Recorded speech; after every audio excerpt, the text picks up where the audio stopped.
Whoa, so how are we gonna do this? We are live and the camera is driving me up the wall.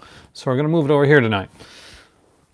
Tonight we are looking at, as we continue into the Christmas season, before we get into holiday horror, I thought I'd dive one more time into that holly jolly giving spirit and look at some stuff that that you guys kind of wanted to talk about that I never got into when I did my genre giving guide or my initial gift guide.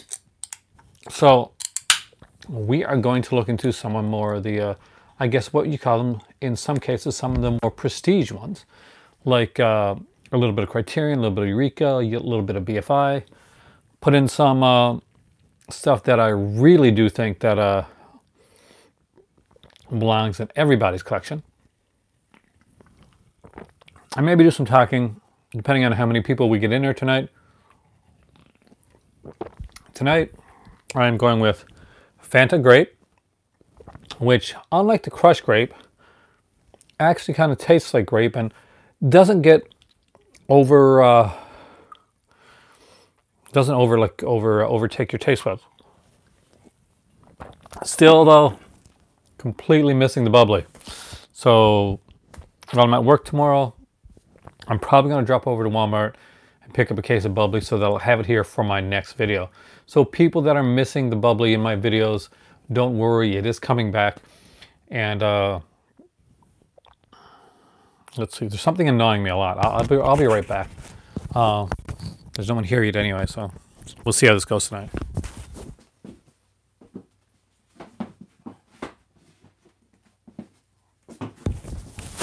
So there was this like DVD, and it was kind of like half out, and it was kind of like lodged out. I hate that. It really like gets to my OCD. So what we're going to look at tonight, we're going to look at some Criterion stuff. We're going to look at some Eureka. Hey, Sculder, how's it going? Welcome into the movie club tonight. Thanks for joining me here. So last time when I did this, people were a little bit disappointed that I didn't talk more about some of the like regular like titles like from Criterion or stuff from other companies like that ilk. So I thought I'd get into a couple of those things today and just put some different things in there as well and see, we'll leap off it from there and see where we go. So my mom visited today and my Aunt Thelma, and we actually my Aunt Jackie and my Aunt well, there's a lot of them, and my Aunt Jackie, my Aunt Dunny were all there as well. So it was a big family thing and super stoked. So want to go right into the Criterion. I actually got my gift from my mom, but I can't like actually touch it until Christmas. And it's like it's a PlayStation 4 game. It's the game Black Ops 3 or 4, right? Black Ops 4 right now. I can't remember which one it is. The newest one anyway. So, but I did see the back of it, and I've got to free up 100 gigs of space to play this one game. Is that for real? All right, let's talk Criterion. Since you guys seem to be a little bit on the quiet side tonight. Aside from one hello. If you're new here, my name is Aaron. This is a movie club. Feel free to talk amongst yourselves rather than listen to me ramble all the time, or feel free to ask anything that you would like to ask. Normally, what I like to do now when I get in here, and I'm going to start making this a thing again. I used to do this earlier, so I'd answer a couple questions that I got here from viewers that were watching, or I just respond to viewers on here. So Thomas White said he liked urban legend Bloody Mary the best. Are you really? Well, that goes to show you there's a movie for everybody, because I was not a fan. Maybe I got to rewatch it. Did anybody else get into urban legend Bloody Mary? It just seems so far removed. I'm a slasher fan, I guess, Thomas. That's why I really didn't get into that one. Mark Striano said that he great video, live stream, good stuff as of now. I have no intentions of upgrading to 4K. I'm happy with the DVDs and Blu-rays. I feel the upgrade to 4K is unnecessary in your opinion. And I get that. So for me, last year I did it. And so a lot of people have, but who knows? I think when the movie comes out that you want, you might want to upgrade it. NFX said, I should do a special on Giallo movies, the ones I like, my additions. Now, I have talked about giallo movies before, but I would like to get another in-depth special into that. And the reason I don't mind going back in the well to talk about something that I talked about previously is as we get together and as we talk and as the group grows and expands, and as people start to get their voices in here and aren't shy about commenting, I find that each time we look into something, we can see it from a different and unique perspective depending on who's talking and what's being said. So I do like that aspect of it. So Mark, I do agree, and I will actually be doing another giallo one in the future because I'm a huge Italian horror fan. But I'm doing an Italian horror one.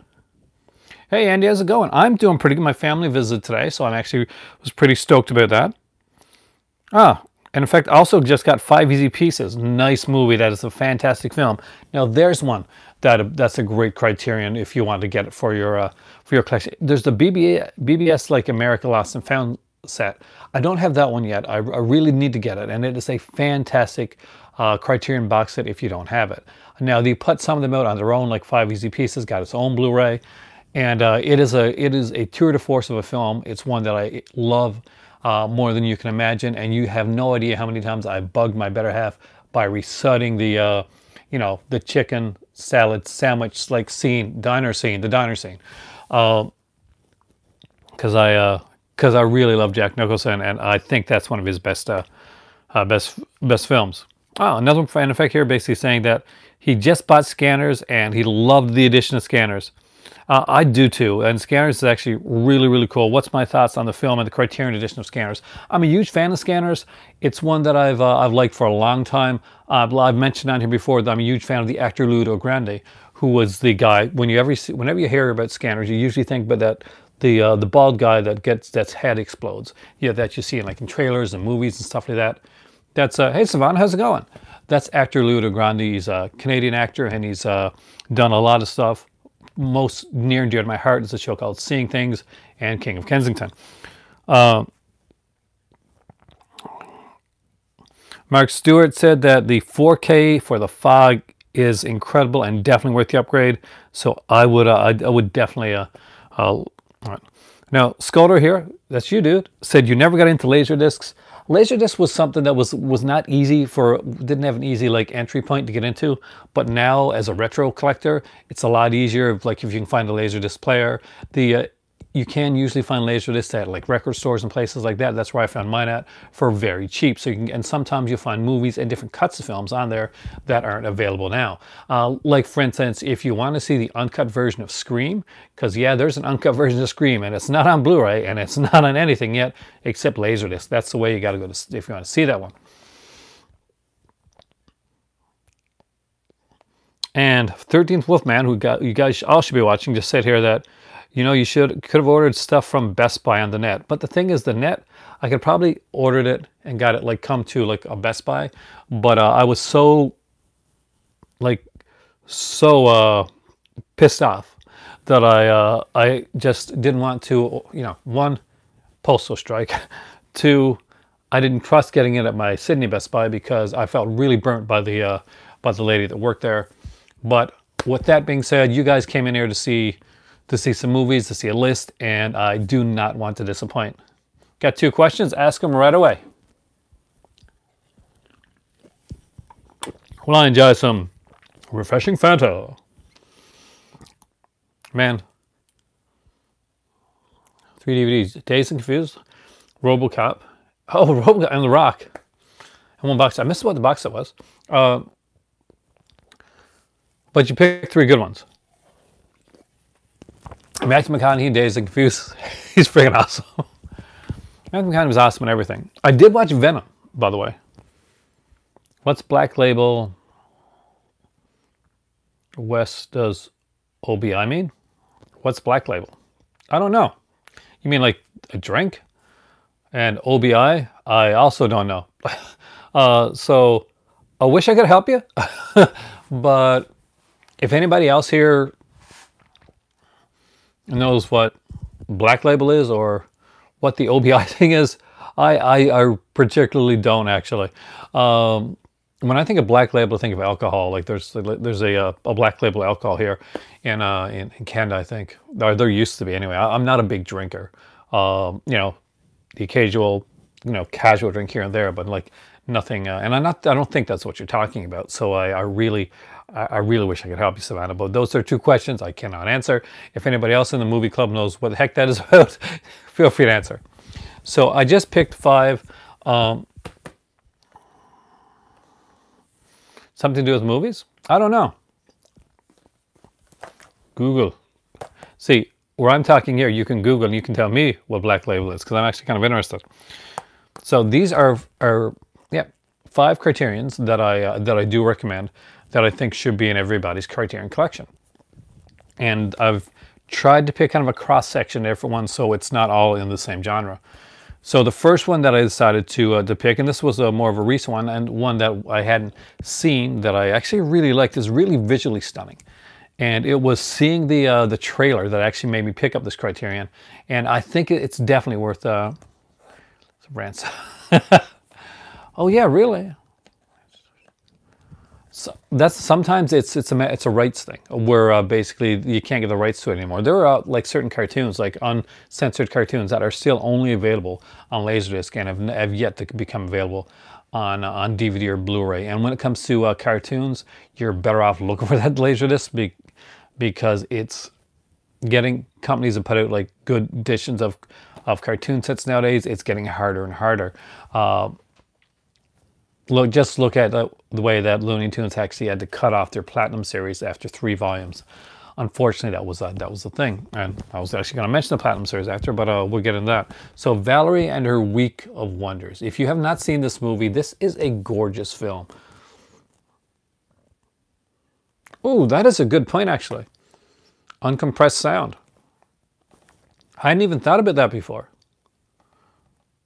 I was actually going to watch the Laserdisc tonight. I came down here to watch the Laserdisc movie tonight. I was going to watch Jack's Back, and I decided to come and spend some time with you guys instead. So there we go. But Valerie and Her Week of Wonders, if you haven't seen this one, anybody see this film?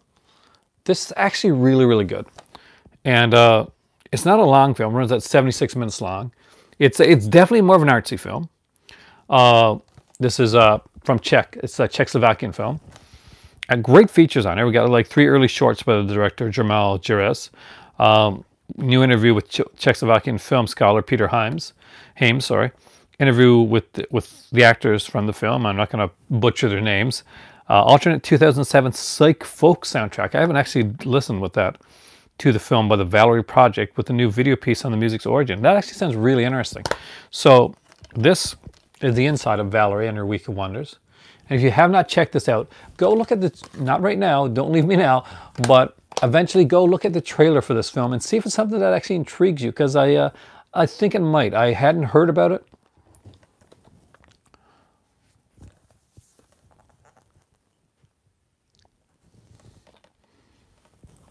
See, Laserdiscs aren't expensive now, that's the thing. If you have like a place, like for me, Laserdiscs were expensive where I'm in Canada, but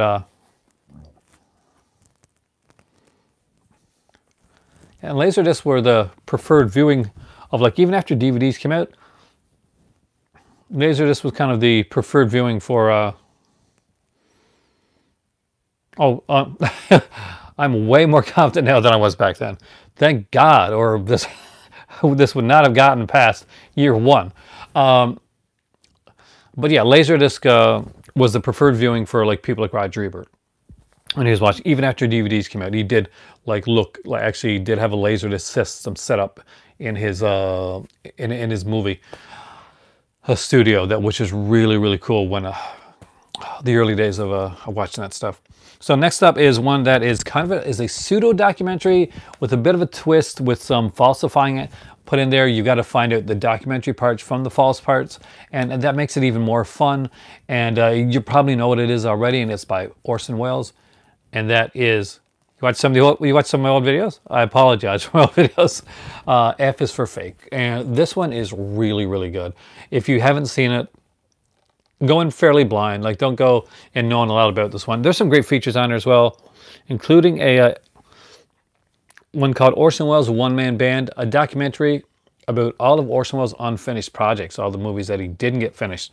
So that's actually pretty interesting there as well. There's a documentary on an art forger on here. A lot of great stuff. If you have not checked out F is for Fake, let this be the year that you do it. It's a really good film. Did you like it, Andy? I loved F is for Fake.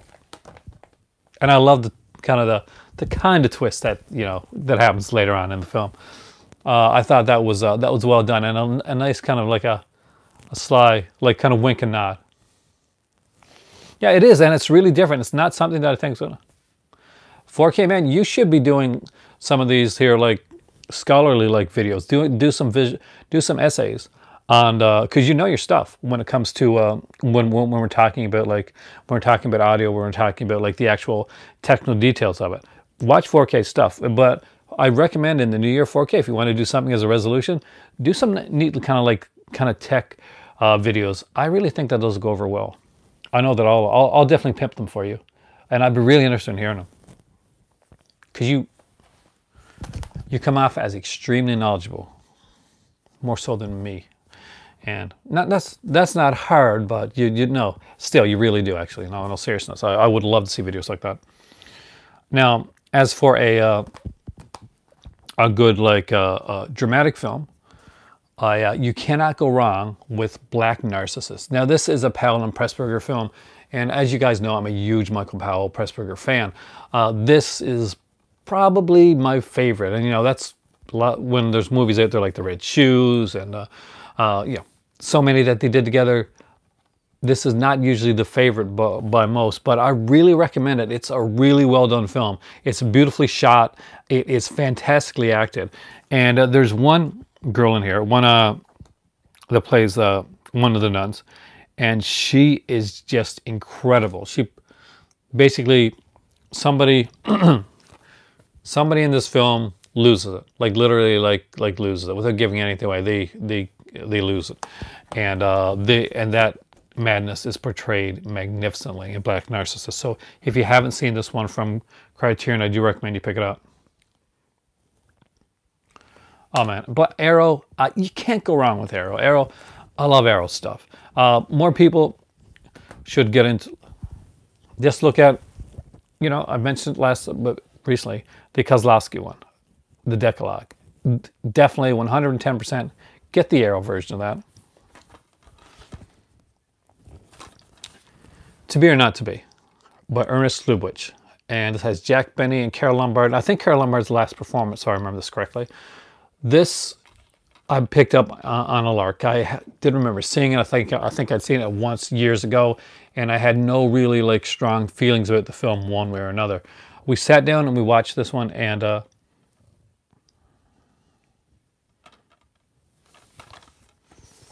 now Criterion, now they're doing stuff over in the UK as well, so hopefully some of these here will be unlocked region-wise. But this one is a fantastic film, fantastic comedy. It skirts around like some dramatic issues as well. Jack Benny is actually a very good actor, and he does an amazing job in this film. If you've never watched To Be or Not to Be, you really owe it to yourself to pick up this film and check it out. This is usually one of the cheaper ones, so if you see like a Criterion 50% off sale, this one can usually be found at like $12 to $14. And that's definitely not a bad price for a Criterion. You would think it wouldn't have any features on it, but actually it does have some cool features. The art light in the UK is so far colder, but just give them some time to get there. And you guys got Eureka and BFI, so you're not too bad off. And let's not forget Arrow Academy as well. Whereas here, Criterion is pretty much the kind of the label for these style of films.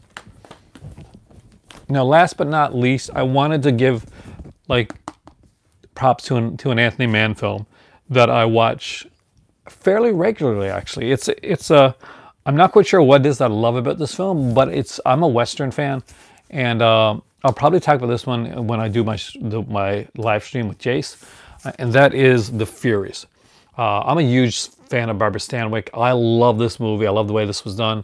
It took a few really nice kind of like twists throughout that not sure if I really suspected actually, but I just severely recommend this film. It is extremely enjoyable film, and if you can find this edition here, it does have the book as well, The Furies by Niven Bush.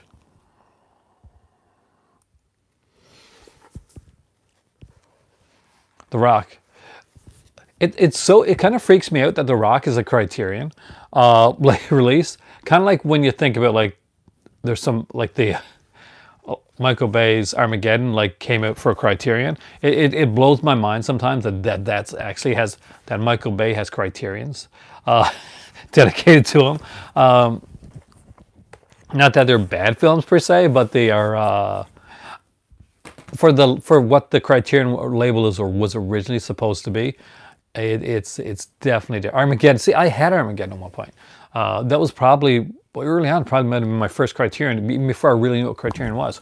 And I read the liner notes on the inside of it, and it was hilarious. So there's this Michael Bay's pictures are better, like student photos are better than it's. I didn't find Armageddon boring. I really didn't. It did make me tear up a little bit at the end. I also, like Bruce Willis and all, and of course the song. The song gets to you. So it worked its thing. I just don't think I wouldn't put it in like Criterion status. So I just picked a couple of Olive releases. Really? I'm not surprised actually. Hey there, Murdersville. I did a few Criterion ones. Yeah, it's the one with Liv Tyler in it. I really like Liv Tyler on the Google Doc. But yeah, that's the Criterion's. I want to put up some different stuff that I mentioned. But so I got a couple olives here, and these are more genre related. One you're probably not going to be surprised to see on my list. One may be a little bit of a surprise actually. Hey James, how's it going? I have Black Ops. I can't touch it till Christmas, but I have Black Ops. Apparently, it's going to take a long time to use because 100 gigs of space. What the hell?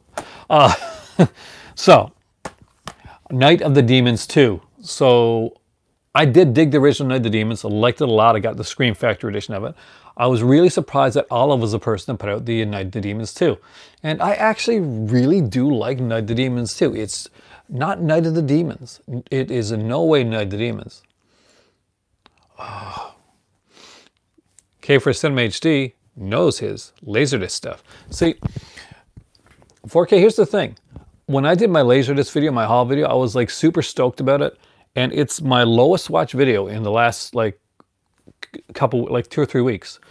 I was really surprised because I thought, people are going to want to watch the Laserdisc stuff. But apparently not. But I don't care. I'm going to be putting much more Laserdisc stuff on my on my channel. That's for sure. Because when I get Laserdisc, they're coming on the channel.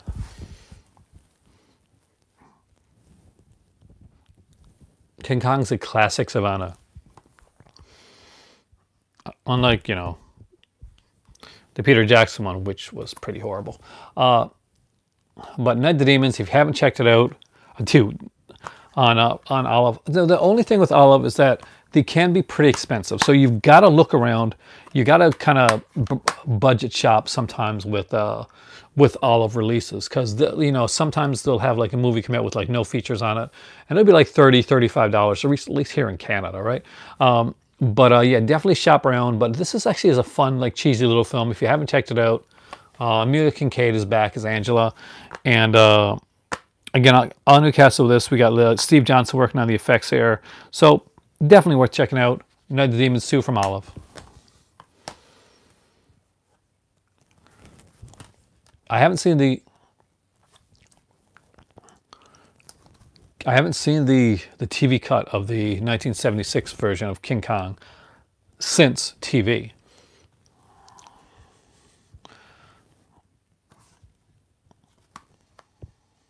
Yeah, it is. I mean, they mandated people back, James, but I do think that there's been a bit of negativity, anger about the mandate. And I've noticed that since when the postal strike was going on, when it was a rotating strike, I was actually getting things on a fairly regular, normal basis. Now, since they mandated people back, my mail, it has grinded to a halt.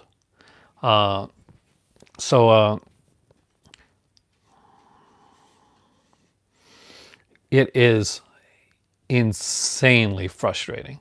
Hopefully my Urban Legend and my Silent Night, Deadly Night 2 will show up before Christmas time. I'm pretty sure that my Blood Island collection, that's going to be after Christmas, unless they really work out something.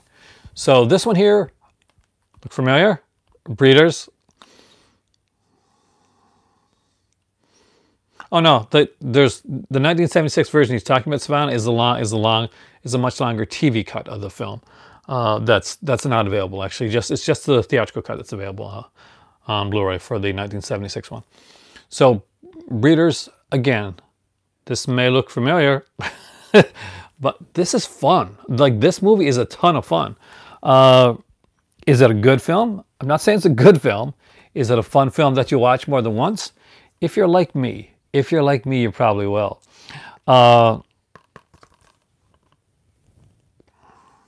Does anybody else there recognize this film?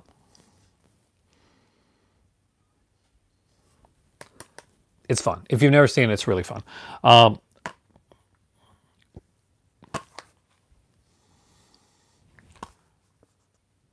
Yeah, that's exactly it. Bad in a good way. That's true. That's exactly it. I'll see more love of Breeders. But I wanted to throw a couple Eurekas in there. So for my UK brethren there as well, and people that order from the UK.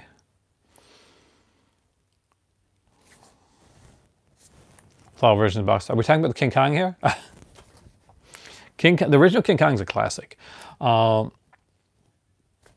still some of the best stop motion animation going, next to Ray Harryhausen. Harryhausen, of course, was hugely inspired by that film.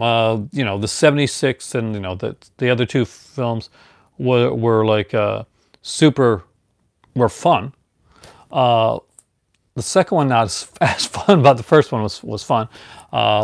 Jessica Lange, and the worst version of King Kong to date, in my opinion, my humble opinion, is the Peter Jackson one. His heart didn't seem completely there. Oh yeah, there's a longer version of the film. There's a longer version of a lot of films. It's like The Goonies, for instance. If you watch the original cut of The Goonies, the theatrical version, you can get kind of confused because you get to the end of the movie and you hear them start to talk about being attacked by this giant octopus, which you have not seen in the film. But that's because that was a different cut of it. That actually is in the television cut. And there was a channel here called ASN that would frequently show show longer cuts of films on their ASN night at the movies. And sometimes it comes down to the point of having to put in things because, hey, Culture Tree, how's it going? I like the new one. I liked Skull Island. I thought Skull Island was fun. It did something different. You didn't have the die at the end. It didn't have that downer ending, but so I kind of like that. So Eureka, Le Paysan. If you have not seen this film, see this film. It's extremely funny. It is great. It is so well done. Basically, there's this guy here, and he's got a wife. They've come to the point where they just don't like living together anymore. They're too stubborn to get divorced. They both fantasize about killing the other. And it's a dark comedy, but it works really, really well. And I was slightly I wasn't sure.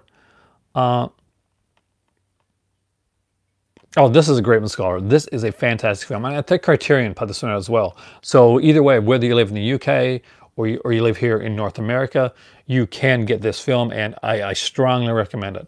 My better half knew this one better than me. And if you haven't seen it, see it. I don't want to give too much away, but it is super, super funny.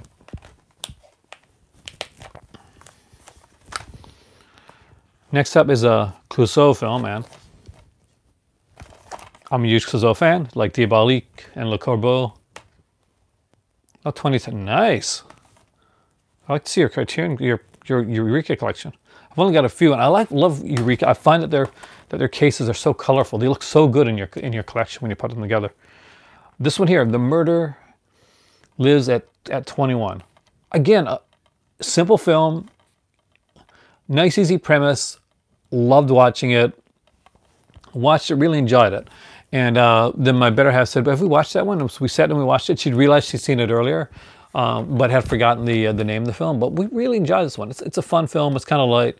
You wouldn't think it'd be light was with a murder story, but it is, and it's just a lot of fun. Definitely check out The Murder Lives at 21 if you haven't seen it. Great little film.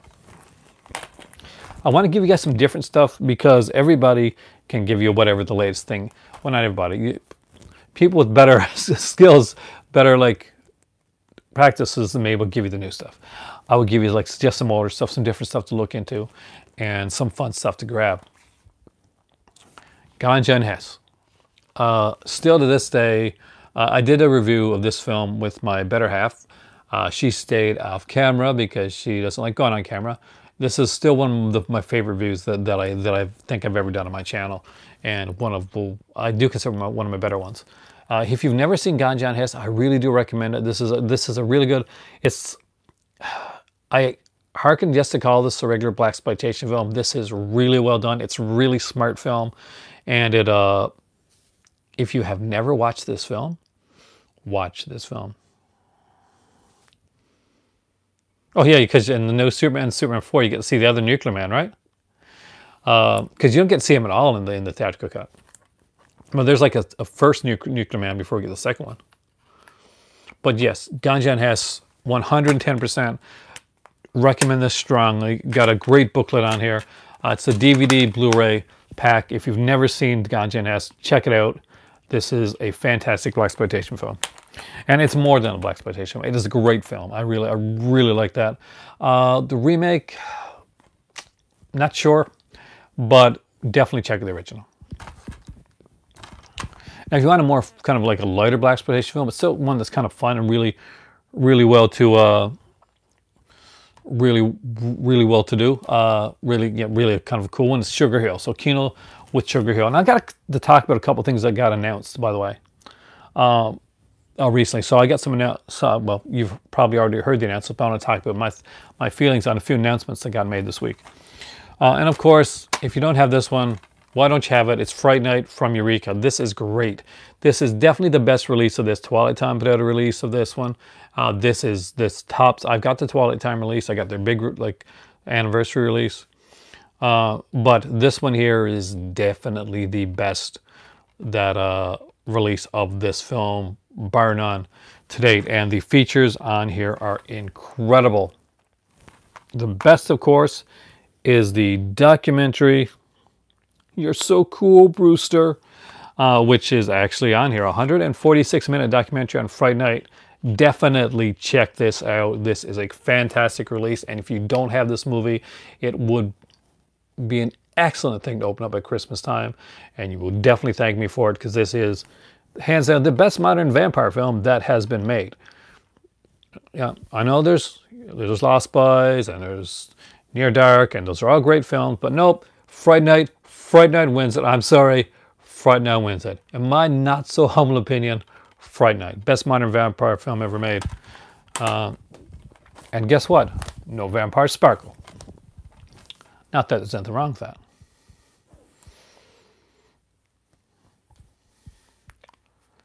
Ooh.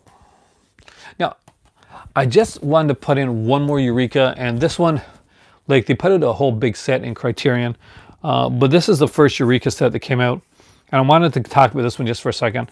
And this is, and I do recommend this, is the Martin Scorsese Presents World Cinema Project. And of course, this is like Martin Scorsese is trying to save films from around the world, and he's putting them out and then giving them giving them to for people to see. Now, what's really great with this one is there's a great Moroccan documentary on here called Trance. It's about a band. It is stunning. It is amazing. Actually, my better half's her sister, the youngest in the family, she's in Morocco attending the Marrakesh Film Festival right now. Apparently, one of the guys walked into this cafe that we used to go to when we were in Morocco, and Guillermo del Toro's there. because he's attending the film festival, and like nobody, you know, most people didn't recognize him. I guess they didn't know who he was, but he's just sitting down, and the guy goes over, you know, says hi. Del Toro's really nice, takes a picture with him. So yeah, there's a lot of people there, like Scorsese and Del Toro are right there for the Marrakesh Film Festival, because it's a huge event. And I'm hoping that once I actually get to Morocco, that's something that I'll be able to attend. And if I can, and I can get some like, yeah, that's a bummer. Yeah, yeah, I know. She's actually been doing this for a while now. She used to go back every year, but she used to live in Montreal, and she would go back every year to like do the basically to do the film festival. And sometimes she'd work the film festival, you know, talk to some of the people. So she got to talk to people that I'm like super like, does he really? I wasn't aware of that. My better half probably knows that. She's a huge Ridley Scott fan, so that may be one of the reasons. But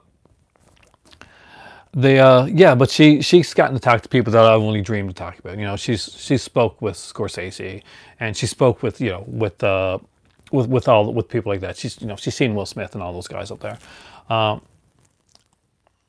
I haven't seen it yet, 4K. Von Trier can be different. Lars von Trier is one of those guys that he pushes the envelope. And he doesn't push it just to push it, though. I do think that Lars von Trier is earnest in the films that he makes. So I'm interested in seeing it. I don't know anything about it. And the thing is that a lot of people, like, they'll find out, like, they'll watch trailers and all that type of stuff. For movies, especially for something like a movie from Von Trier, I specifically kind of give myself like a immediate blackout on stuff like that, so that when I go in, I don't have any kind of like preconceived notions from anybody else, or from like any like reviews or like anger or anything like that. When I went in to see Nymphomaniac, you know, parts 1 and part 2, I kept myself away from it until I'd actually seen the film myself. And I did overall fairly enjoy that one, the Nymphomaniac, though I was meh on the ending of that film. So haven't seen The House that Jack Built yet. I'm looking forward to it. I have no idea what the plot's about.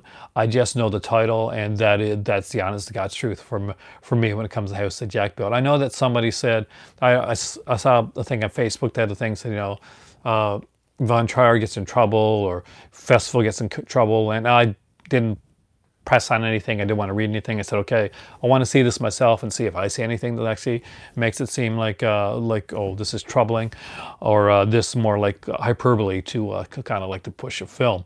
So we'll see how it goes. I'm a Von Trier fan, but I'm not a Von Trier apologist. So we'll see. Ken, hey, how's it going, man? Welcome. Have this, man, the World Cinema Project. If you guys don't have the World Cinema Project, like this is like, you can get this one like cheaper if you want to just dip your toes in. This is the Eureka Volume 1 edition. You can buy the bigger edition from Criterion, which will have like, will definitely have more than 3 films. I think it has 6 films in it. So this is like half of the World Cinema Project Volume 1 in North America. But if you want to dip your toes in and you are not quite sure that the World Cinema Project is for you, this is definitely the way to go. We got a film here from Turkey, a film here from Morocco, and a film here from Kazakhstan. Because yes, Kazakhstan's a real place and not just something in Borat. But yeah, this is the one that we sat down and we watched like several times now, actually. Trances. The music is fantastic, and I can see why Martin Scorsese became so enamored with Morocco and the music. He's really enamored with the music in Morocco. Really, really good documentary. If you've not seen it, I really recommend it. Who would win in a fight? Scorsese, man. Scorsese's going to win against Lucas. Like, we're talking about an actual physical fight. Man, Scorsese may be small, but he's scrappy, man. I see Scorsese as a dude from the streets. It's kind of like, you know, what's his name? Goodfellas. You know, the guy from Goodfellas. I know I should know. I'm blanking tonight. It's late. But one of you guys will put it up here anyway in a second. Like, I would not bet against that guy in a fight. Or same with Joe Pantaleone. He's not a big guy, but I definitely wouldn't bet against him in a fight. Wanted to mention these two. I just thought these were fun. And if you recently like did the Severance sale and you said, well, I had to grab those Mondo editions that came out, for instance. for me, if you like that type of stuff, Joe Pesci, thanks. Joe was coming, but the Pesci blanked completely. And here I am, like, it's around Christmas time. I've seen THX 1130, but I haven't seen it in around 10 years or so. So I remember enjoying it, but I have to rewatch it to say if it stands up to me. I didn't like it as much as his other films. Lucas is different. All stood out at Severin. So these are like two kind of Mind-the-Wish types that I did like, that I really, really did like. And these were put out by BFI. They're actually fairly cheap. These are the DVD editions of them. Now there's Blu-rays of these as well. And of course, it's London in the Raw, which was a really, really fun one if you've never seen it. I do recommend that. It's really fun. It's got some short films on here as well. It's got like a 46-minute alternate cut of London in the Raw. There's like the original one is like, I think there's it's 75 minutes long. There's also a short one called Pub.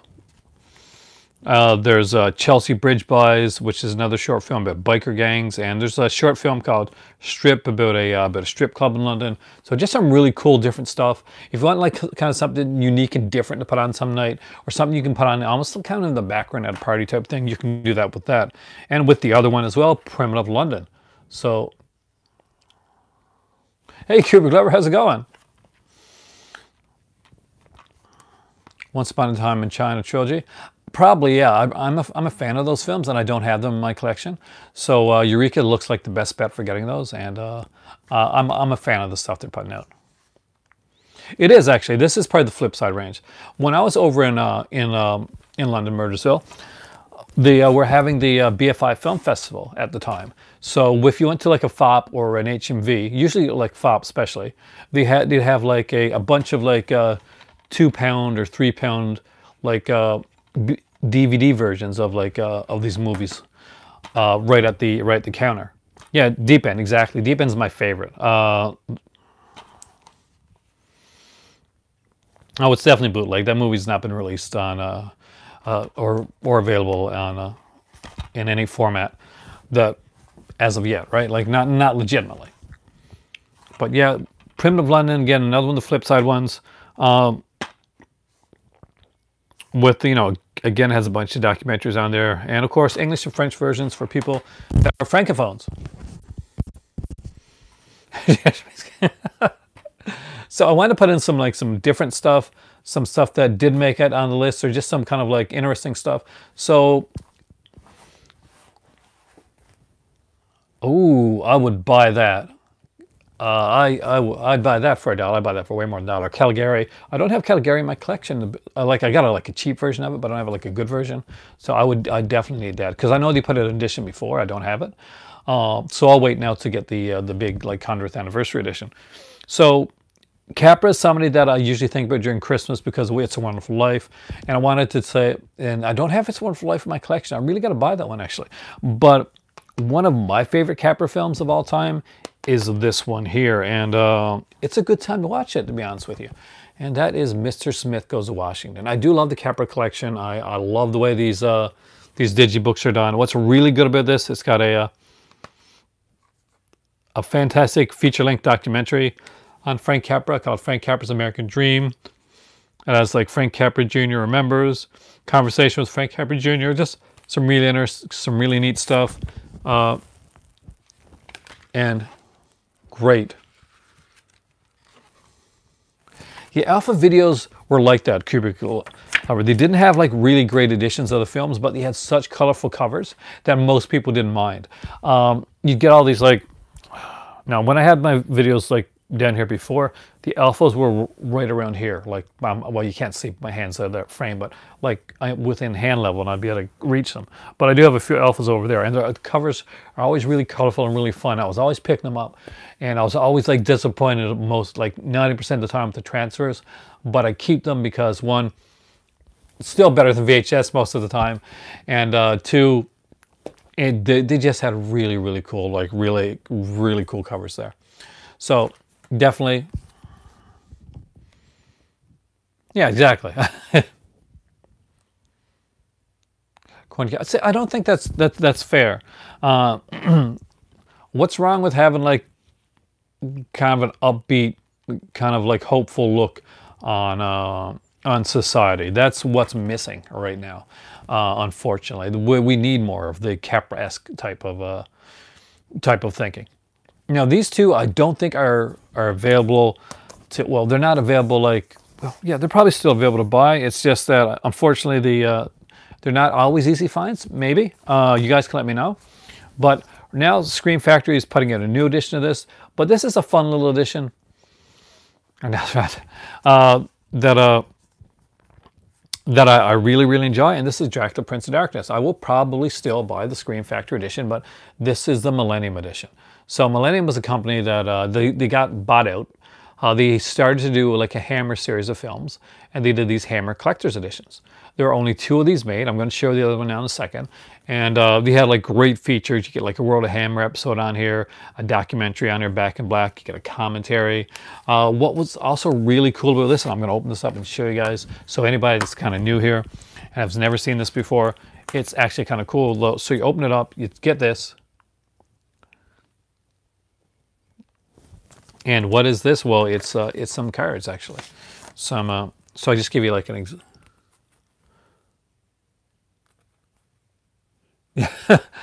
Well, money, man, money. But I think you probably maybe it's softened over years. Actually, it makes Hitchcock having a fascination with Ed Gein makes perfect sense. Well, aside from Psycho, Hitchcock had a fascination with like the kind of pseudo-sexual behavior, so it's never like never surprising when you hear Hitchcock having a fascination with that. Now, again, these are some great cards, great stock that these cards are done on. I love the way that they're put in. And if you haven't checked this out, and if you see this somewhere and you got a chance to pick it up, well, 100% pick it up. It's a great transfer of the film. It's a wonderful addition, and I highly recommend it. I'm a huge Hammer fan, and if you don't like Hammer,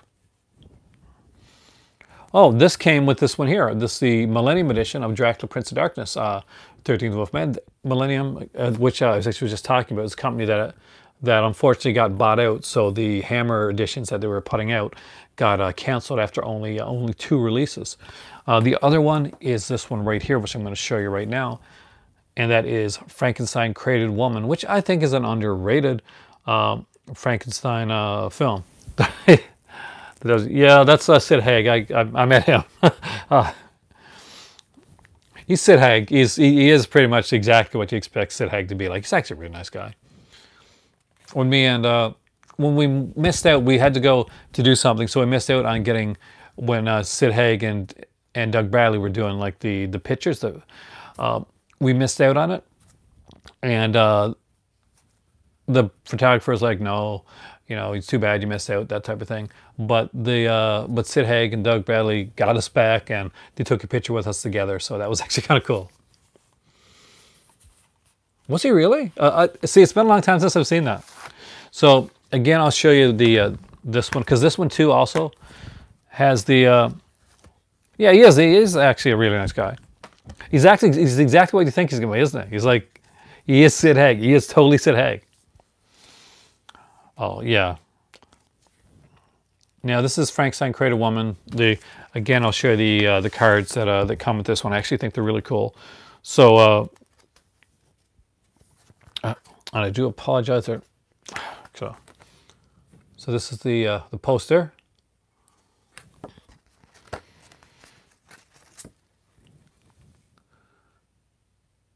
Oh really?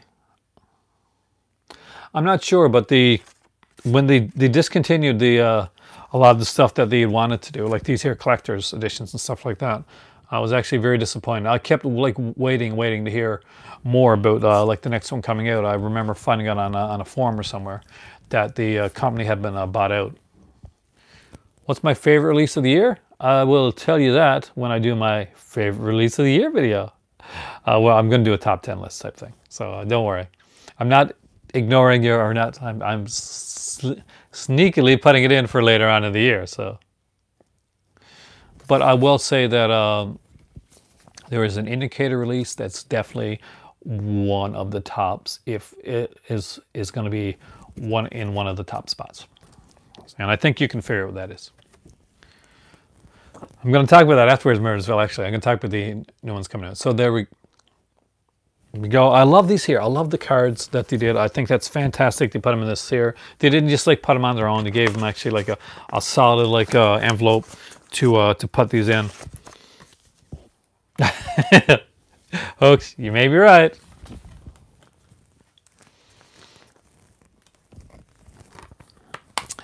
And so may you, 13 Wolfman, but I cannot tell until that day. So please be here for when I do that video. Frankenstein, Created Woman, again, fantastic film. When I showed off some of my Kino stuff before and told you like this, here's some Kino releases you got to buy.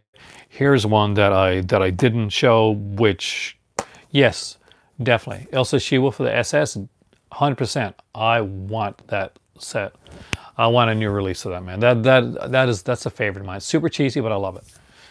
But this right here, OSS 117, not enough people have checked out this set. I don't know how well this set did for Kino. I think it was a really big chance on them putting this stuff out because not a lot of people knew about this series.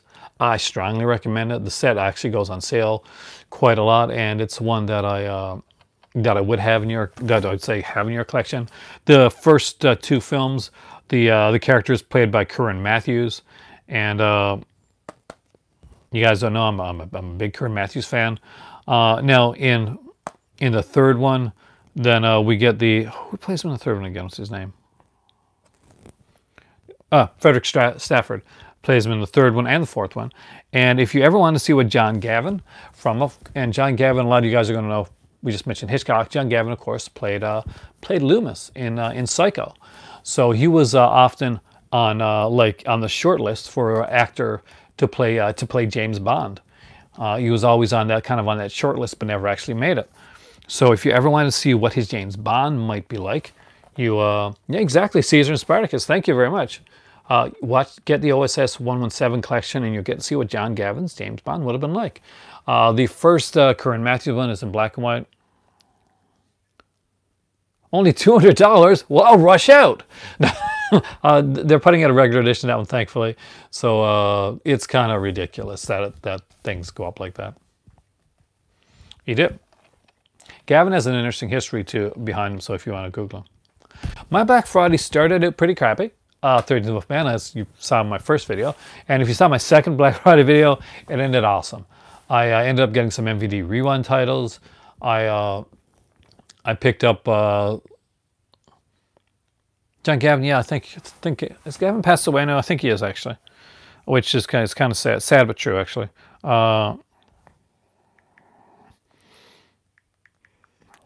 That's one thing I do have to look up because I was a huge fan of Gavin's. Yeah, he died actually in February. Yeah, so yeah, I picked up a couple of MVD Rewind titles. Yeah, they screwed me over, but when you get lemons, dude, you go out and you make some lemonade. And I did, and I ended up getting some really cool titles. And because of it, we ended up going to Halifax. That was one of the reasons that we went there. And my better half got me some Christmas gifts from Sunrise Records, and I have no idea what they are. I gave her like a pile of stuff to look at, and I've been looking so much. Oh, I'm really looking for Edge of the X. I was looking at so much stuff in Sunrise Records that I don't have a clue what I gave her, like what actually I gave to her. And from there she weeded down, I guess, whichever ones she was going to get me. She went over to the counter and picked the ones that she was going to get, and the other ones were going to be like, I guess she left them for them to pop back later on. So I don't have any idea what she picked out for me. Dude, that wasn't there. But if it was there, I know she would have picked up that one for me. So a couple kind of like cheesy ones, but they're kind of fun where like the Western videos coming up. I do want to mention these, and they're a Django double feature. Now some of these aren't actual Django films, but are Django like kind of knockoff films. So A Man Called Django and Django and Sartana showdown in the West. Obviously, that's not the real Django and Sartana, but you get some really good, like, kind of cheesy, fun westerns out of this. Of course, this is by Timeless. VCI, what's VCI doing? This one, oh, actually, this one's Timeless. Yeah, it does. The Django limited edition comes next week. Do you know, for a while when I was younger, I used to say Django. I did, because, you know, there's a D, and I didn't know that. So there's also Django Kills Silently and Django's Django's Cut Price Corpse, sorry. Cut Price Corpses. Obviously, these are not official Django films, but they're fun films nonetheless. Like Jeff Cameron's one of these. We've got Django Kills Silently is George Eastman, of course. You know, he's done a lot of stuff. Anybody that's seen movies like Anthropocus are definitely going to know. George Eastman, he's a fantastic, and of course he's a Massacre Gun as well. Anthony Stefan here is in in A Man Called Django, and yeah, some really fun westerns. These are actually pretty inexpensive as far as I remember right now, and just really, really cool stuff to pick up. Something different. And Django Per Coffin. Oh, yeah, I do have that one actually. They are actually, I like VCI stuff. It's just you're correct. You don't always. It's a mixed bag when it comes to like a VCI transfer. But I'll be honest with you, I'm not like I'm not the videophile that a lot of people are. So I'm not the type of guy that is going on to like a kind of a Blu-ray.com forum and like talking about the video, how does the video audio look. If I enjoy film, I can I get past it, and I just enjoy the film kind of for what it is. But you know, I understand people that get really into that. It's just not me, and I like 4K. So Mystery Science Theater, something that is near and dear to my heart, and I think everybody should have at least one Mystery Science Theater in their collection. So I was looking through the ones I had, and mine are kind of limited. Now James here, I think James is still here. He has the complete collection so far of yeah, I actually the same. Damage over DNR any day. Django. Well, it's not Karen Django, but there's a Carry-On like Karen in the West one. Oh yeah, James has the complete, right? You got the complete like Mystery Science Theater collection, like so far, like to date. He probably, you know, he's the one person I know that actually has the. I'm super jealous of his like Mystery Science Theater collection. Carry-On Cowboy, thanks. I've actually got some Carry-On. I was gonna. I don't know if it's over there. I was actually the other day, I was going to bring out my Carry-On and show you guys. You have everything. You do have everything, man. How many official Django's are there? Probably not a lot, really. Much like Sartana, there's a whole ton of them.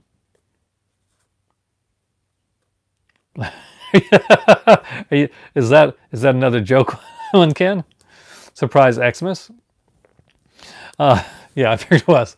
Coffin Joe. I haven't seen it. I haven't seen a lot of Coffin Joe in a while. I got to get the new Coffin Joe stuff that came out. I still don't have it. I loved like there's a couple that I really liked. Official though, Ken. That's the thing. How many of them are official and how many are kind of knockoffs? Because there's a lot of Sartana and there's a lot of like but there's not a lot there's around 5, right, of original Sartana that are actually Sartana. Django, I figure if you actually go and look into it, it's probably going to be something similar to that. You're probably going to get around like 5 or 6 that are actually Django films, and the rest are going to be kind of 31. Django, like the actual Django, appeared in 31 films. Okay, I did not know that. I figured more than likely there'd be Django, as in the sense of you'd get the name Django, but it really wouldn't be the character. Kind of like when you buy the Ringo set and you get the double feature Ringo and the Ringo character in each of the movies, although it's played by the same guy, completely different. I say, I'm Django. With Django in the title. Yeah, but how many of them I wonder if we really looked at them really would have Django and really have any connection to the original films? So, this is my pick for the Mystery Science Theater box set, and this, I do want James' opinion on this, that I think everybody needs to own. If you're going to own one Mystery Science Theater, if you want to start to Mystery Science Theater, can you guess, James, which one I'm gonna show? that I think is definitely the best start for anybody that's going to get a Mystery Science Theater? Ah, thank you. I knew it was low. It was like a low amount. Just waiting to see if James is going to answer. I'm building suspense. That's what I'm doing. Suspense building.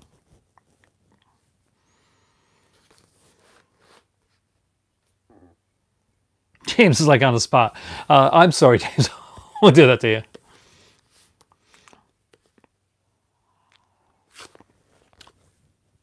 I want a new Jenga. You're right. You are so right. And it does. And it is the 25th anniversary edition. If you're going to start with Mystery Science Theater, and you got the bones to go and start with the first one and get them all type of thing, fantastic. Not everybody has, but if you're going to start with this. This is a great one. It has some really cool ones like Moon, 02, The Day the Earth Froze, Leech Woman, and Gorgo, especially Gorgo actually. But what it has that's really special is it has this this kind of bonus disc. Well, not really bonus. It has like and it has like two of the most classic Mystery Science Theater ones, and that is Mitchell and the Brain That Wouldn't Die. And if you have never seen, yes, Patton Oswalt is in the new Mystery Science Theater, the reboot. This is like the original series. Patton Oswalt kind of plays like a. I'd love to see that actually. So, see this here? The Brain That Wouldn't Die and Mitchell may be two of the greatest Mystery Science Theater episodes that are out there. So definitely grab this one. Of course, the Essential set, if you can still find that one, that has Manos Hands of Fate and Santa Claus versus the Martians, I think. It was actually because in Mike's first. Because that's the right, Hamdingers, right? Yeah, right. No, definitely. If you've never seen this, though, seriously, watch the Brain That Wouldn't Die. I also have the Scream Factory edition of that one as well, because I wanted to see the uncut version of the film. Oh, what'd you get? Excellent.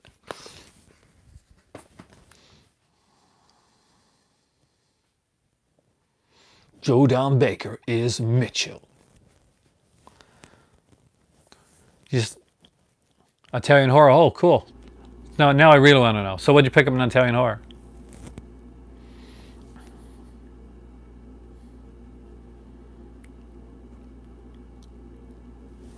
Because I'm totally okay with stopping here, waiting to hear. I'm also trying to think of what Mitchell. Fulci collection. Oh, nice. And Zombie. Which cover did you choose for Zombie? Oh, I don't have Frankenstein Conquers the World, but it's a fantastic little like kind of Toho fun film. As you know, I'm much like you. I'm a huge fan of the Gaiju.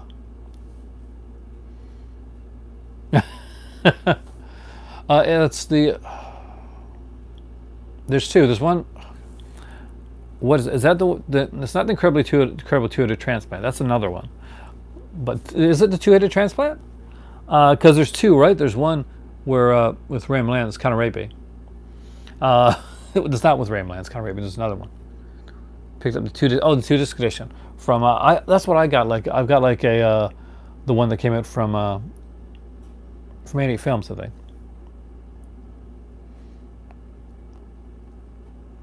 Yeah, the one with Dern. Like that's the one with Dern. I think is Incredible Two-Headed Transplant, but I can't remember. Rosie Greer is in the one. One of them was put up by Kino, and we were going to pick it up because we thought it was the edition that had the special with Casey Case, the kind of the Ray Milland one, kind of fun one. We watched the trailer and it wasn't the Ray Milland one. It was the other one, and. Hin's like, this movie looks way too rapey. So we ended up passing on it for that Kino sale and ended up getting the Son of the Blob in place of it. And we were actually so glad we did, because the It's not unwatchable. It is fun. It's a fun little film. You've just got to remember. You got to put yourself into the mindset of when these films came out. Like ones that I want to come out that I don't think are coming out anytime in the near future. Unfortunately, I want, like, I Was a Teenage Werewolf and I Was a Teenage Frankenstein. I want to see like a special like edition for both of those films. I want to see like a Scream Factory or Arrow Video on those films. I remember watching those when I was younger. They'd come on TV a lot, actually. There was Michael Landon was in I Was a Teenage Werewolf, and we would kind of like homage it in like in the show Highway to Heaven, which I don't remember seeing a lot of, but I did watch that episode where, you know, he did the werewolf thing. But those, when people ask me like what are some movies that I really want to see come out, there's some rights issues, I think, with that film. I think it's who owns it, for both of them, actually.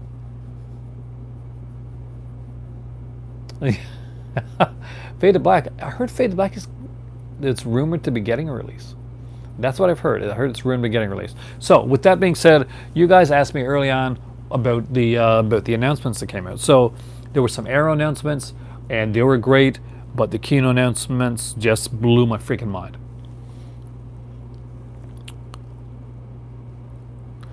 So for Arrow, let's check it out here.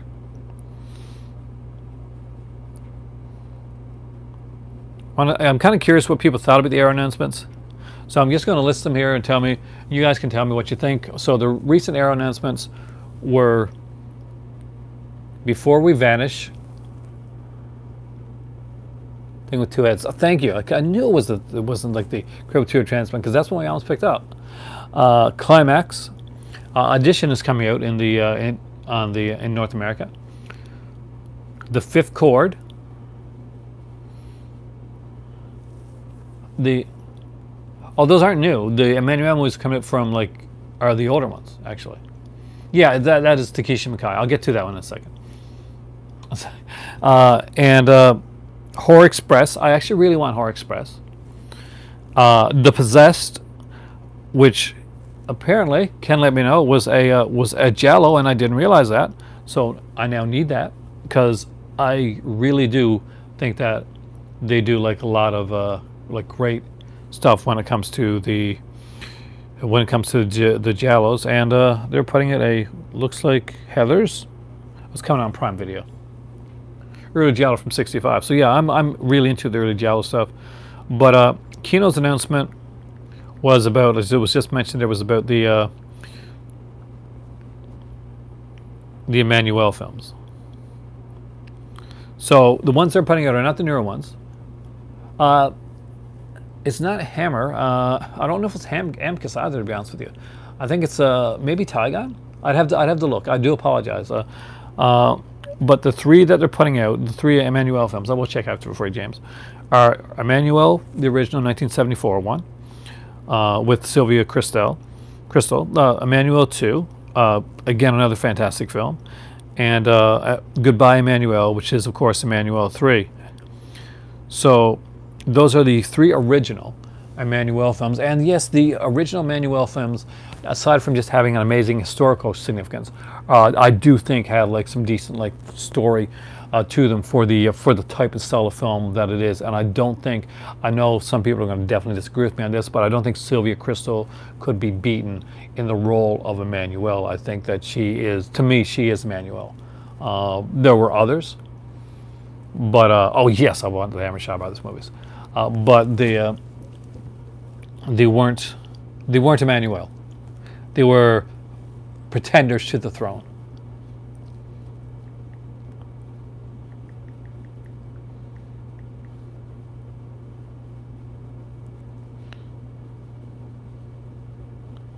So just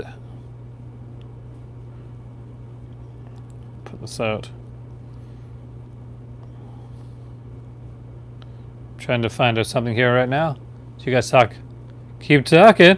I'm not going anywhere.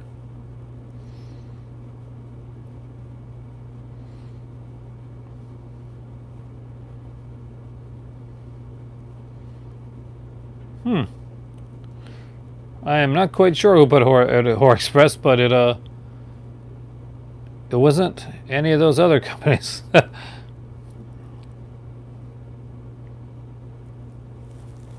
Wasn't any like the big companies. Or Express, like, although it does have a feel of a Hammer and Amicus film, it's actually neither. So another company, maybe even like a co-production. But yeah, I'm a huge fan of like the Arrow announcements were okay. Like nothing was obviously mind blowing, but anytime, man. Nothing like blew my mind when it came to the Arrow announcements. Like there was good stuff. The fifth, it's good to have that fifth chord coming out. I'm not familiar with Before We Vanish, I don't think. So that might be a good release. I just don't know it. And the early Jello, I'm actually kind of interested in that as well.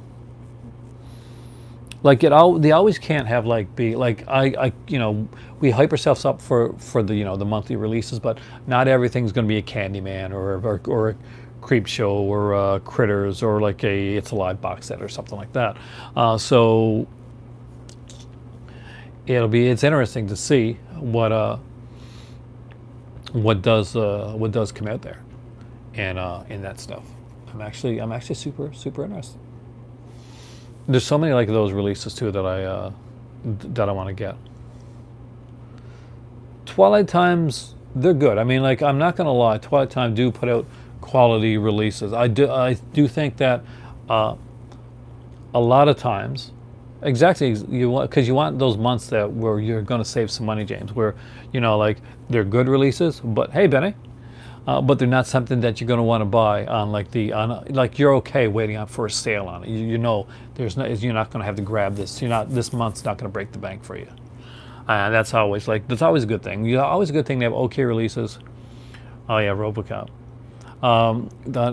But it's always thing to have those releases that have those months that okay, this month is lean on releases. That's good for me. That's good in my pocketbook. I can save up to get something else. Now, probably I say next year I'll probably grab the Bergman edition of the Bergman Cinema thing. Probably next for my birthday, somewhere around that. So there's lots of stuff that I got to pick up. The Horror Express is probably my favorite of the announcements. Oh, thank you, 13 Wolfman. Banmar Productions. We had Psychomania. Oh my God. I actually looked at Psychomania the other day when I was in. Does anybody have the Arrow edition of Psychomania? Like I've got the old it might have been a Snaps or something release of it on DVD. $85? Are you serious, man? That's awesome. So is Psychomania on Arrow? Is it a good edition? I'm pretty sure it's probably gonna be a good edition, but I definitely gotta pick it up down the road. Yeah, there's a good thing. Twilight Time is kind of similar to Indicator, but Indicator are better. Like they'll have booklets and stuff. With Twilight Times, I'll have a booklet too, but it'll be like 6 or 8 pages long. They were really. If you ever watch, you got to really see. Yeah, that's one that I do want to pick up. If you ever watch or listen to any of the interviews with the dude from Twilight Time, you may never want to buy a Twilight Time release again. Kind of a dick. Well, maybe he's not. He just comes out. Maybe 13 Wolfman knows him a bit better. Yeah, and that's kind of a fun movie. I did find Psychomania to be kind of a fun movie, although George Saunders obviously he didn't think so. Yeah, that's why he does come off like a jerk to me anyway. I'm trying to be Canadianly polite about that. Dude, you did awesome with the Indicator. Anybody that grabbed on the Indicator sale, congratulations, because that was an amazing sale. Indicator is not like Criterion or Arrow where we know that we're going to get like 1 or 2 sales a year. This was like, aside from their anniversary sale, this was their first big sale that I've seen Indicator do. I hope they do another one when the strike is straightened away, because Blue Collar and Wolf, for instance, those are 2 Indicators I definitely kill. Age Consent, right? I love Michael. That's, as you guys know, I got the Michael Powell set when Age Consent is on it, and it is, it's a favorite film of mine, and of course Helen Mirren is stunning in that movie. She is gorgeous. Are you serious? 100. It's like Shay. You know what I said, right? On my phone. Severin and Vinegar Syndrome. What? I didn't get any of them. I wanted to. The one I wanted most, I'll be honest with you, from Mill Creek. Yeah, they did put it out. Actually, they put it a double feature, right? Or did they put it on its own? I can't remember on that one. I think they put it on the double feature, though. Maybe put it on its own afterwards. Blue Collar is a fantastic film. I really liked it anyway. Though Paul Schrader is saying some really weird stuff lately. Some really different stuff. Yeah, we're not going to get into that. Yeah, Cactus Fire, that's what I was with. My double feature is Michael Powell one, so it has like... yeah, After Hours has never gotten a proper release. There's so many films that I just automatically assume they've gotten like really good releases. $7 post. Yeah, that's a much better postage than the other one. But no, there's Indicator. If you can get their stuff, it is. He's very outspoken. Paul Schrader is. He's different. But he has said that, you know, he does speak out, and sometimes he speaks before he thinks, and he's always, you know, up to having his mind changed. So that's something. They're doing body melt as well. For me, I'm glad. I'll get the body melt from Vinegar Syndrome, and if I'm ever like over in London, I'll probably pick up the body melt as well. Like, people asked me on one of my recent podcasts, they said, well, when you go to Morocco, how are you going to be able to get like the movies like you get them now? Because now I can like order stuff in, or I'll go to Sunrise Records. Well, so I asked my better half, I was like, so how exactly am I going to get those get movies the way that I get them now? So I said, well, some things, like some of the Arrow releases and stuff, like you can get like at some of the bigger malls, and like the Casablanca Mall and stuff like that. But more than likely, it's just, you know, just flying out to London and just grabbing them from like FOP or HMV type of thing. Vinegar Syndrome is amazing with Teresa. They are insanely. They're almost. It's almost like Criterion level of like. They're the Criterion of like the Z grades, sleazy, whatever type film you want to call them. They put that level of work in there. And if you've been watching my channel for the last year and a half, 2 years, you know that I always grab the Vinegar Syndrome stuff. This was the first sale that I really didn't get in on for Vinegar Syndrome. Sudden Fury is actually fun. I like Sudden Fury. It's been a long time since I've seen it, so don't curse me if it's not as fun as it seems. Like, it's a bit of a slow burn, if I remember correctly, but it was a decent film. I'm a big Canucksploitation fan, guys. So I do have a bit of a blind spot with them when it comes to some Canucksploitation films. I like Kathy's Curse. One of my favorites that I don't own yet, and I do have to own, and I wish it would get an even better release, is one called Cannibal Girls. Yeah, and not only that, Teresa, but they're putting it like such a high quality content as well. Not only are they putting it like you're getting like all these releases, they've beat the other companies, for me, hey Action Jackman, in the way that put it to you like this. They've got the monthly packages you can get. Yeah, the Criterion Collection of 42nd Street Grindhouse movies. Yeah, that's exactly what they are, but looking better.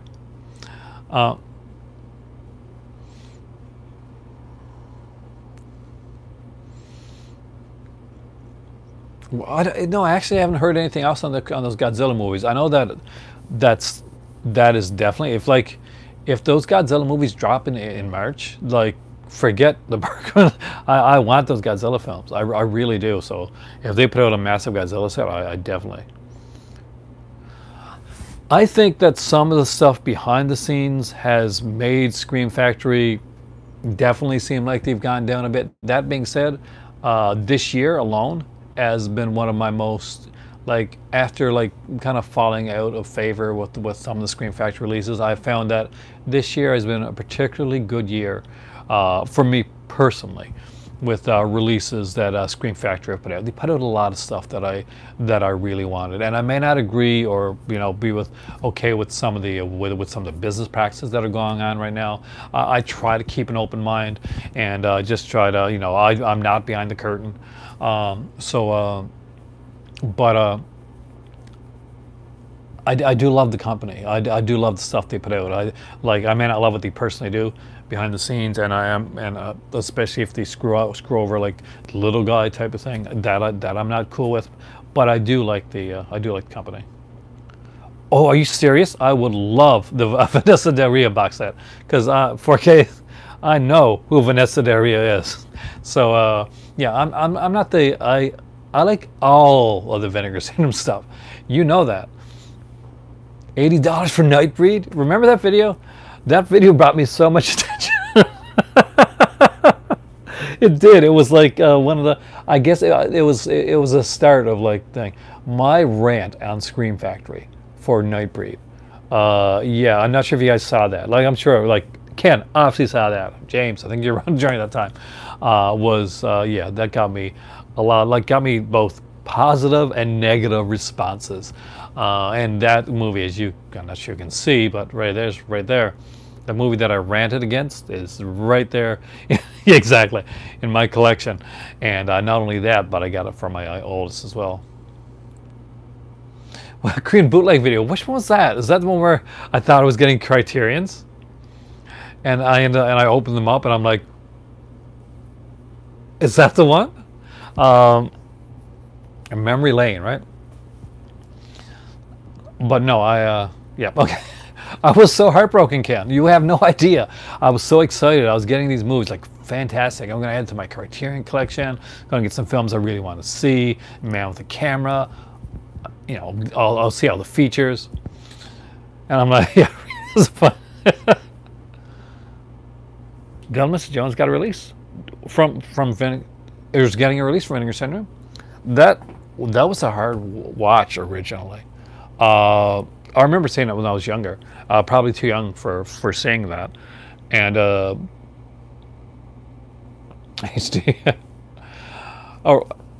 because it disturbed me a bit.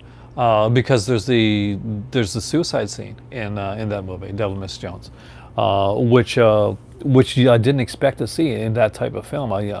At that point, like before, I'd seen like a bunch, and like there was a lot more disturbing stuff that came in like later into when you talk about like into adult cinema, but you didn't expect, like nowadays it's even more shocking, because that's not what you expect to see when you're going, like nowadays, there's like the tiny clips on like videos and YouTube and RedTube, but YouTube, RedTube and Pornhub, whatever the hell they're called, but like you go back and do like the like the mid to late 70s and the early 80s, and you see like actual storylines and people that could act. It's a revelation when you actually finally see for the first time exactly what it's like. Oh my God, my voice is going, guys. You know what that means? My carry-on ones aren't here. They must be in the other room, my TV room now. Really? A 12-year-old favorite? Yeah, I can't say much because I was pretty young when I saw those. Yeah, that is. Yeah, but Captain Spaulding. If you look down there, that's Doug Bradley, Pinhead. And I have to say, both of those guys were fantastic to meet. Especially Doug Bradley. I was very nervous about meeting Doug Bradley. I kind of like when it came to Sid Haig here, Captain Spaulding. I was he's just. I knew he's kind of personable anyway. I knew that, I wasn't going to be nervous meeting him. But I'd heard like kind of horror stories about Doug Bradley, and like he was a germaphobe, he wasn't going to touch me, he's going to be very standoffish. Put his arm around me, talked for quite a while. Every time I passed by where he was at, you're like, hey, how's it going? Yeah, Doug Bradley's a super nice guy, by the way. So if you ever get the chance to talk to Doug Bradley, definitely do so. Yeah, no, he doesn't actually. Like you get a lot of them, like Curb Love the Will, like to be, this costs this and this costs Costs extra money to get a picture taken. Doug's actually very, very down to earth.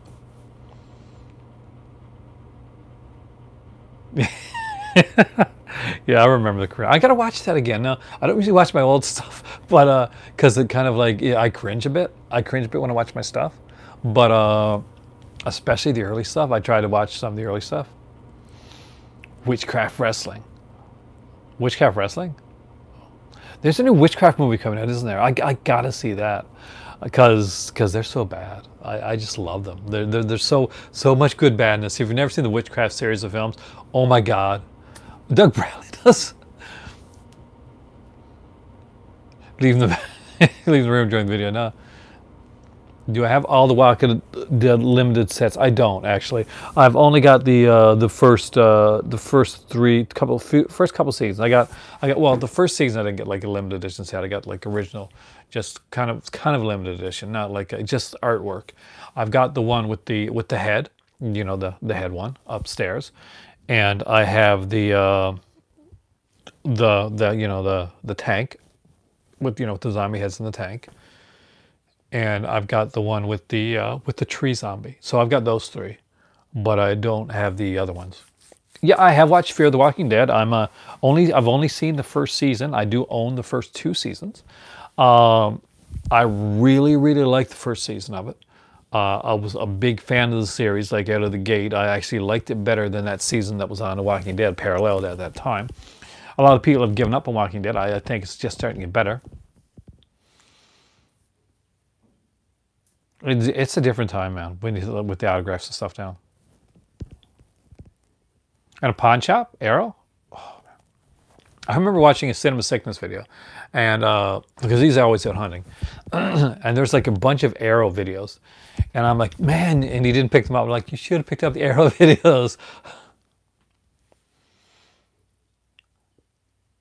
Oh hell no, Cubic. I am Canadian. So I normally am here to like. I love to see Gremlins come out on UHD. Oh yeah, and it's more of a mainstream. I definitely say it'll come out. No, Z Nation, stay away from the Z Nation. You know, wouldn't shake our hands because of a germaphobe thing, and Hind became like less of a fan of him, even though she still watches some of his stuff, and that was oh God. Wesley Crusher. New and sealed. That is so nice. But yeah,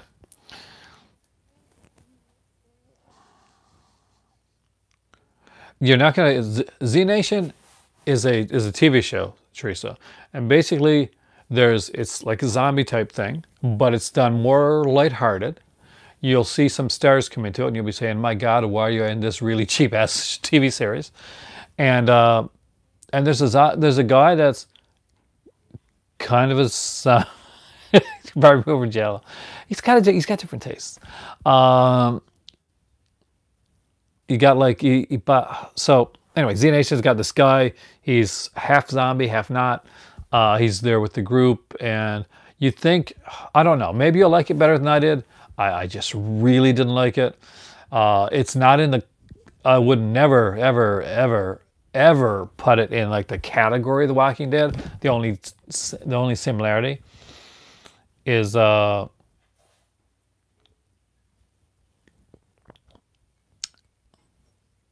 they both have zombies in them. Walking Dead's a much higher quality show, a much bigger production value. 3 carps? I don't understand that. Carps. Did I miss something? I actually watched. I've got the Halloween like one pre-ordered, like the 4K UHD, the new one. But I.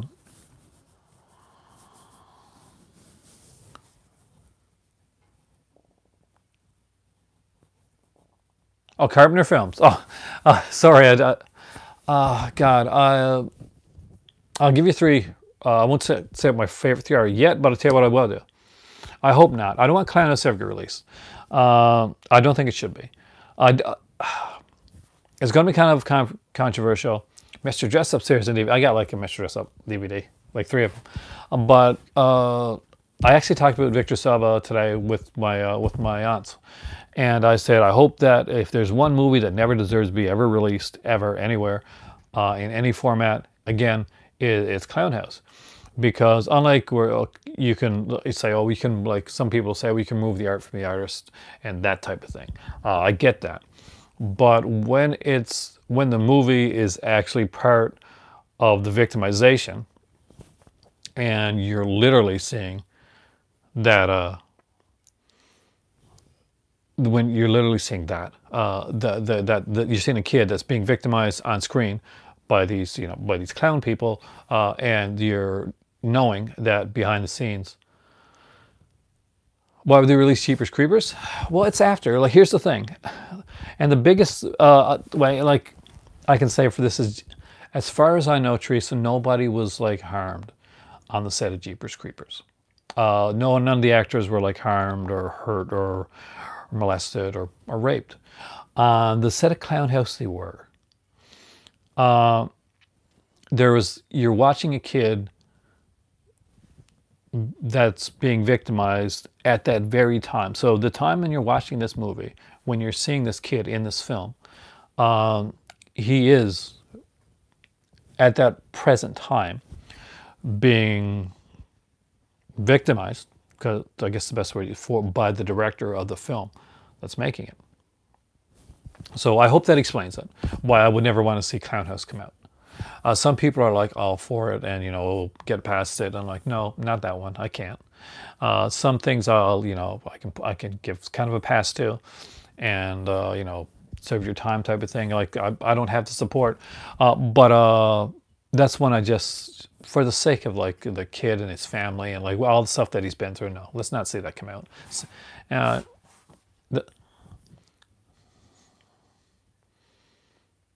don't know if I go with Polanski anymore. I thought I could, like early on. Like I've got Rosemary's Baby in my collection, right? But that again, there's a difference. Like not everybody can do it. But the thing is that what Polanski did, he didn't do on Rosemary's Baby. Nobody in the set of Rosemary's Baby were victims. You're literally watching the victim on the set of Clown House. That is the victim.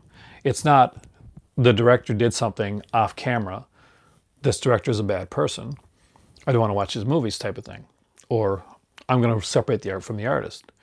You can't separate the art from the artist when the artist's victim and the time period in which she was victimizing him is in the film. So separate the art from the artist. If you can do that for most of them, yeah, I do agree. Like it's not for me, but I don't look down upon anybody that wants to. I'm not going to say you can't buy this. I would never do that. To each their own. You choose with your wallet like what you want to buy. That's just one I particularly would not. There, that's as serious as I get.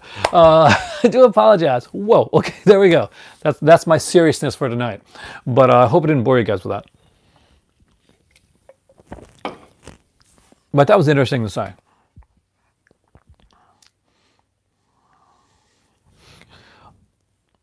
No, because those aren't real, right? Those are just films. Those, the Opera Blu-ray. Oh, nice! I gotta get that. I gotta get that down the road. I love that movie Opera. I got the Stendhal one from James, and actually a friend of mine. That's one of her favorite Argento films, and I was really stoked to hear that because that's a favorite of mine as well. But you don't hear that from many people very often. Again, that's the thing. Like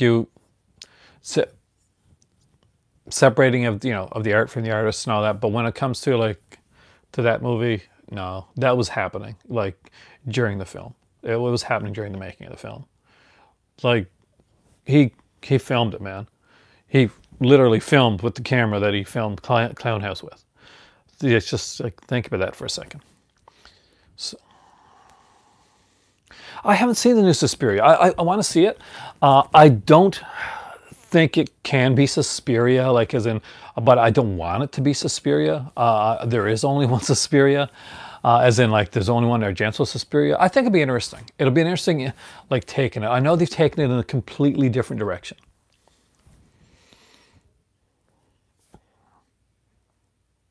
Well, Weinstein did a lot. I mean, like, and to be fair, the stuff about Polanski that came out later was really that came out much later. Like it was thought to be an isolated incident with Polanski until much later on.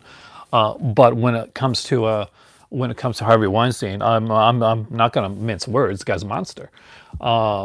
He's just, and if you thought about, and what's even worse is like if you said, wow, if there's a super like creepy, rapey guy that's probably doing this, and in there, then you would picture Harvey Weinstein looking exactly like that. You'd picture that guy looking like. Now Suspiria, I don't know. I haven't seen it yet. I'm actually interested in seeing it. It'd be interesting to see how it goes. I've seen like mixed reviews on Suspiria. A lot of people really like it. Some people even like it better than the original.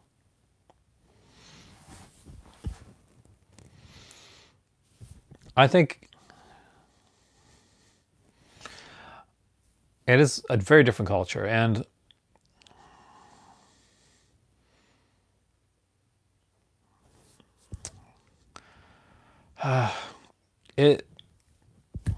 but you know what, at the end of the day, you know, as much as people, it's good. It's good that that stuff is changing. It is good because I'm sorry, but we've had, you know, there's been a shit ton of corruption and for a long time.